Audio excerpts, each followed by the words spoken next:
කොන්ද රිදෙනවද? ඇවිදින්න අමාරුද? එහෙනම් මේ වීඩියෝ එක ඔයාට.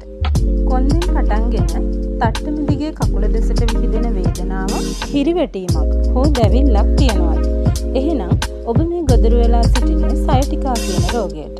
මේ කල්යත්න ඔබට ඇවිදීමේ අපහසුතාව ඇති කරනවා. අපගේ කොන්දෙන් පටන්ගෙන කකුල දෙසට විහිදෙන සයටික් ස්නායුව කොන්දට පෙළේදී තෙරපීමකට ලක්වීම නිසායි මේ වේදනාව ඇති වෙන්නේ.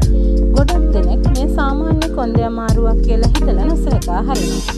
හැබැයි මේ ආයුර්වේදයේ ඉතාමත් සාර්ථක ප්‍රතිකාර තියෙනවා.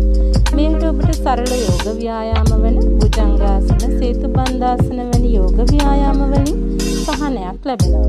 නමුත් සුදුසුකම්ලත් ආයුර්වේද වෛද්‍යවරයෙකුගෙන් ප්‍රතිකාර ගැනීමෙන් ඔබට ඉතාමත් කෙටි කාලයකදී නැවත සුව වෙන්න පුළුවන්. ඔබටත් මෙවැනි කොන්ද අමාරුවක් තියෙනවද? එන්න අපිත් එක්ක කතා කරන්න.